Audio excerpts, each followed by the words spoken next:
The world before money.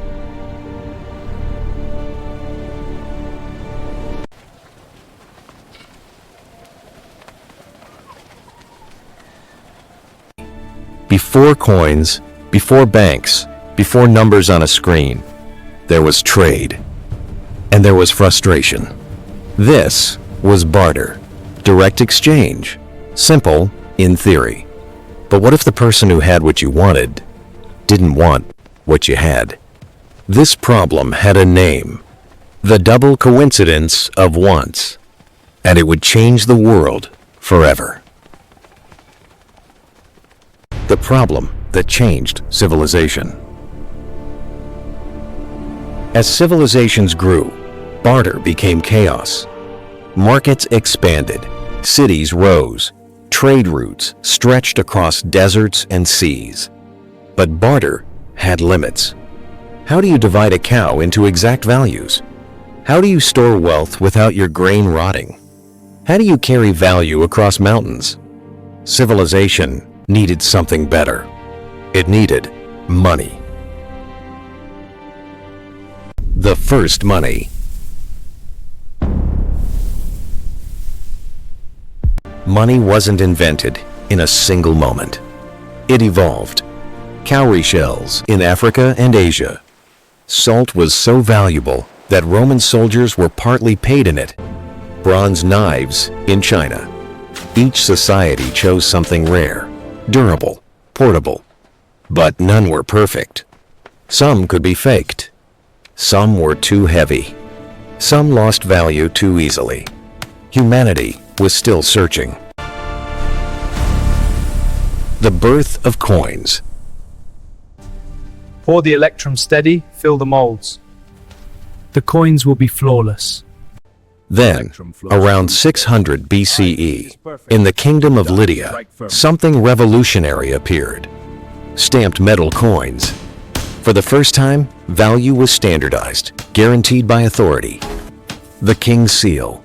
It was official. Trust shifted. Not in the metal alone, but in the ruler behind it. Money had evolved again. Yields to the hammer's song. The lion's mark is sharp and true. It shall serve the king's commerce as well. Paper money. Trust without metal. Metal was heavy. Trade was expanding. So during the Song Dynasty, China introduced paper money. Paper, no gold, no silver, just ink and belief. For the first time, money became an idea, and that idea would reshape empires.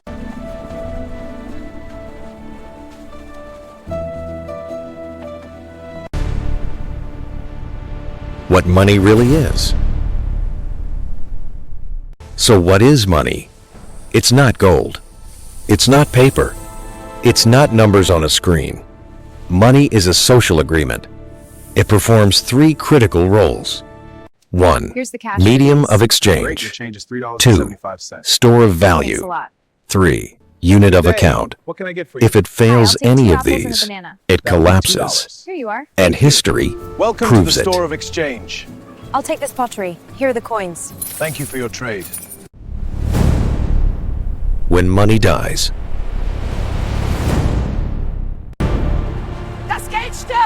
in 1923, German money became worthless.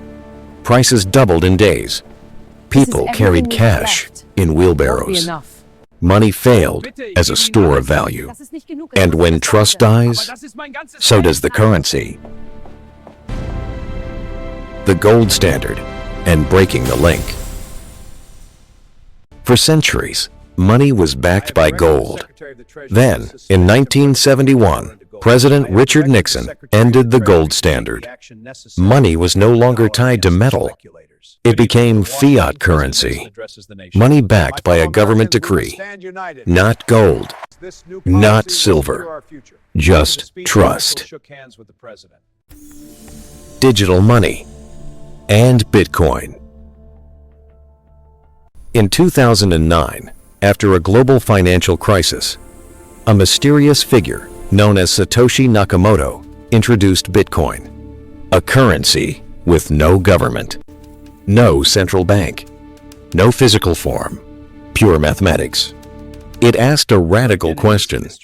Can money exist without trust in institutions, but only trust in code? The breach. What do you know? Enough to be dangerous. Tell me now. You can't handle it. What really makes money valuable? Money's value doesn't come from metal. It comes from belief. Collective belief. If tomorrow everyone refused to accept dollars, they would become paper. If tomorrow everyone agreed seashells were valuable, they would become money. Money is not wealth. It is a claim on wealth. Its power lies in trust, scarcity, and acceptance.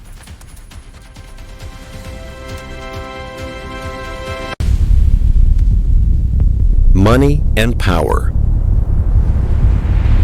Control money, and you influence economies. Central banks adjust interest rates. Governments print currency. Money shapes wars, elections, empires. It is not just an economic tool. It is power. The future of money.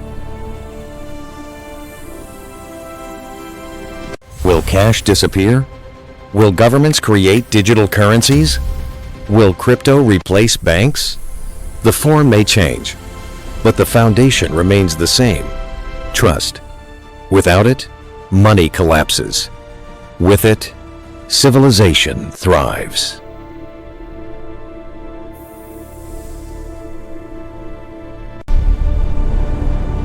The truth. Money was invented to solve a problem, but it became something greater. It became a shared illusion powerful enough to build cities, start wars, lift millions from poverty, and sometimes destroy nations. The real question isn't, why was money invented? It's this: what do we choose to believe in next?